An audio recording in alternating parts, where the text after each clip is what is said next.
Finally Hardik Pandya किसे चुनेगी, KKR या फिर सीएसके को। पिछले 2 महीने में जितने भी बड़ी मीडिया रिपोर्ट्स है जैसे Hindustan times, times of India, उन सब ने सबसे ज्यादा बार हार्दिक पांड्या का नाम केकेआर और सीएसके के साथ जोड़ा है। लेकिन हाँ, एक बात बिल्कुल साफ है, अभी तक 100% ऑफिशियल न्यूज और कंफर्म नहीं हुआ है कि हार्दिक पांड्या किस टीम में जाएगा। लेकिन हाँ, अगर आप हिंदुस्तान टाइम्स और टाइम्स ऑफ इंडिया के रिपोर्ट्स को अगर आप देखेंगे तो आप ये समझ जाएंगे कि 90% हार्दिक पांड्या केकेआर या सीएसके इन्हीं 2 टीम में से किसी एक टीम में जाने वाली है। मान लो एग्जांपल के लिए हम मान लेते हैं कि ये रिपोर्ट जो है 100% सही है, तो हार्दिक पांड्या फिर किसे चुनेगी, केकेआर या फिर सीएसके को। और सीएसके केकेआर में से हार्दिक पांड्या के लिए कौन सा टीम ज्यादा बेहतर रहेगा, और मुंबई इंडियंस हार्दिक के बदले में किस प्लेयर को लेना चाहेगा। तो सबसे पहला सवाल, केकेआर को हार्दिक पांड्या क्यों चाहिए, है ना भाई। पहला सवाल तो यही ना, केकेआर को हार्दिक पांड्या क्यों चाहिए। केकेआर को हार्दिक पांड्या इसलिए चाहिए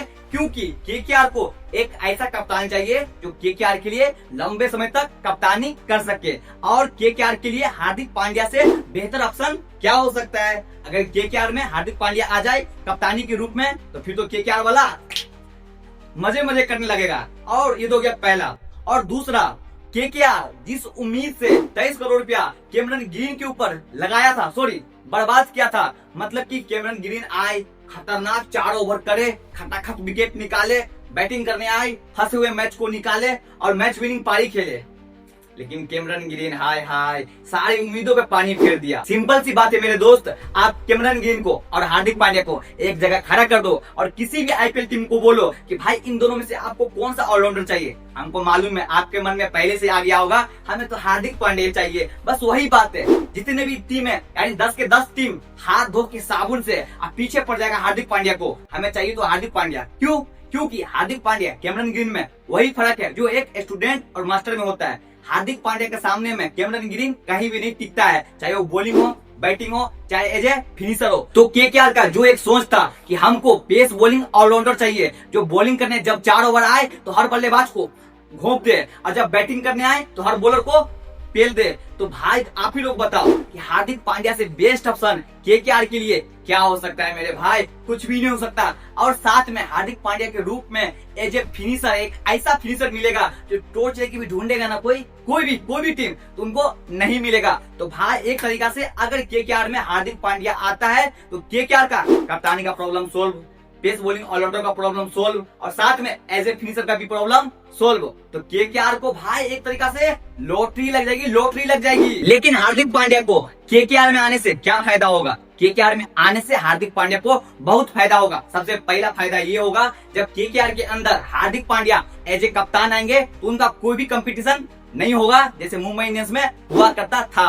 सुकून से वो कप्तानी कर पाएगा और अपनी मर्जी से टीम को लीड कर पाएगा। दूसरा सबसे बड़ा फायदा ये होगा कि केकेआर के अंदर कोई भी इंडियन बड़ा चेहरा नहीं है। जब हार्दिक पांड्या केकेआर के अंदर आएंगे तो वो खुद केकेआर का सबसे बड़ा चेहरा बन जाएगा और फैंस को उनको भरपूर फैंस का प्यार मिलेगा और साथ में एक जबरदस्त ओनर मिलेगा शाहरुख खान जैसा। और तीसरा फायदा ये होगा कि हार्दिक पांड्या के पास मौका होगा कि टीम को चैंपियन बनाए, खुद के दम पे मैच जीताए और दुनिया को बता दे हार्दिक पांड्या क्यों जरूरी है और हार्दिक पांड्या क्या कर सकता है। जब मुंबई इंडियंस केकेआर को हार्दिक पांड्या जैसा डायमंड प्लेयर देगा तो बदले में तो एक प्लेयर लेगा नहीं, लाजिम है कि 2 प्लेयर लेगा। मुंबई इंडियंस कौन से 2 प्लेयर को केकेआर का 2 प्लेयर को टारगेट कर सकता है। सबसे पहले हम लोग ये समझते हैं कि मुंबई इंडियंस के पास पहले से top order batsman, middle order batsman और पेस बॉलिंग अटैक पहले से जबरदस्त है। तो उसकी कमी क्या है, उनकी नीड क्या है मुंबई इंडियंस का? हार्दिक पांड्या जब जाएंगे तो जाहिर सी बात है उसको नीड होगा एक फिनिशर का, तो फिनिशर को टारगेट करेंगे। और दूसरा उसका प्रॉब्लम है स्पिनर। अभी जो मुंबई इंडियंस के पास है वो है गजनफर जो कि नॉर्मली अच्छा बॉलर है लेकिन प्रेशर में वो स्लिप कर जाता है। तो इसीलिए मुंबई इंडियंस टारगेट करेगा वरुण चक्रवर्ती को। वरुण चक्रवर्ती एक क्लासिकल स्पिनर है, एक ऐसा स्पिनर है जो मैच के किसी भी सिचुएशन में बॉलिंग करना जानता है और मैच को बदलना भी जानता है। और खासकर मुंबई इंडियंस इसलिए चाहेगी वरुण चक्रवर्ती को, एक तो इंडियन स्पिनर है और इतना बड़ा स्पिनर है कि मुंबई इंडियंस के लिए एक्स फैक्टर साबित हो सकता है। और मुंबई इंडियंस के पास वैसे भी स्पिनर बिल्कुल भी नहीं है। और दूसरा रिंकू सिंह उनका टारगेट हो सकता है क्योंकि जाहिर सी बात है जब एक फिनिशर जाएगा हार्दिक पांड्या के रूप में तो उनको तो एक फिनिशर ही चाहिए और रिंकू सिंह एक बेस्ट ऑप्शन हो सकता है। तो रिंकू सिंह और वरुण चक्रवर्ती को मुंबई इंडियंस टारगेट कर सकती है। अब बात करते हैं चेन्नई सुपर किंग की। सीएसके को हार्दिक पांड्या क्यों चाहिए?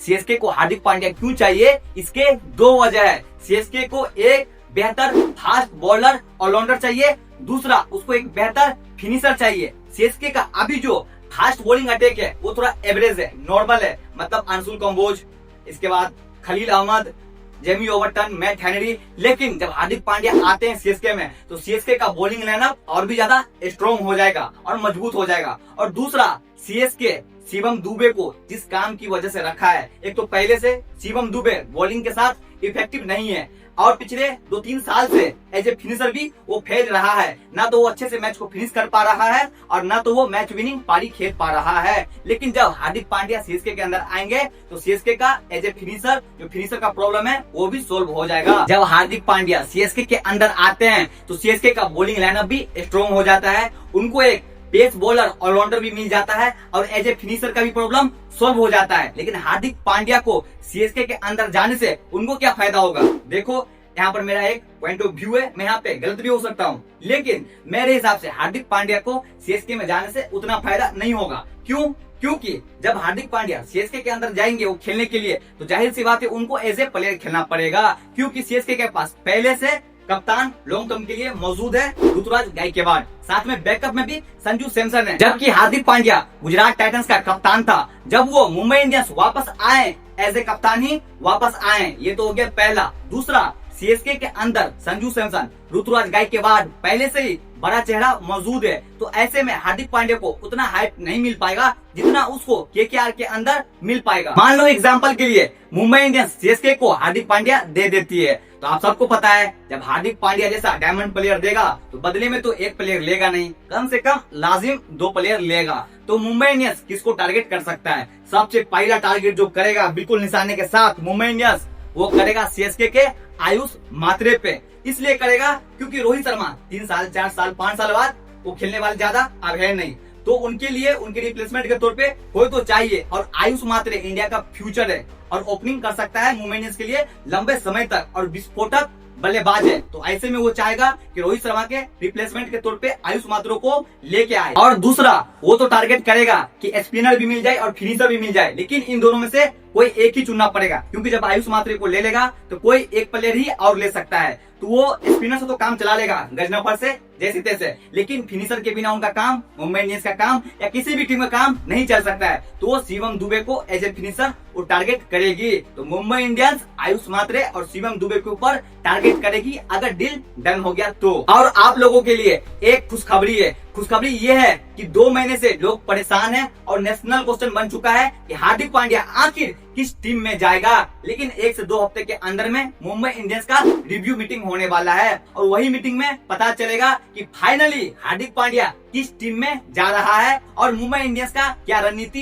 होगा, कौन से प्लेयर को रिलीज करेगा, कौन से प्लेयर को बैक करेगा, किसको रिटेन करेगा। 1-2 हफ्ते बाद सारा कुछ पता चल जाएगा। और आप लोग कमेंट करके बताएं कि हार्दिक पांड्या किस टीम में जा सकता है और हार्दिक पांड्या के लिए कौन सी टीम ज्यादा बेहतर है। और एक जरूरी बात, हम आप लोगों से रिक्वेस्ट करते हैं कि हम एक बहुत बड़े मिशन पे काम कर रहे हैं। मैं जानकारी के लिए बता देता हूं कि सदियों से शुरू से फुटबॉल दुनिया का नंबर 1 स्पोर्ट रहा है और हमेशा से क्रिकेट नंबर 2 यानी नंबर 2 का स्पोर्ट रहा है। लेकिन हमारा मिशन है और हम चाहते हैं कि क्रिकेट को दुनिया का नंबर 1 स्पोर्ट बनाएं। मानते हैं बहुत छोटा क्रिएटर है अभी, लेकिन कोशिश करना मेरा काम है। साथ आप लोग दीजिए और आप लोग साथ देंगे, इंशाअल्लाह कोई भी मंजिल दूर नहीं है। मिलते हैं अगले वीडियो में, फिलहाल के लिए बाय।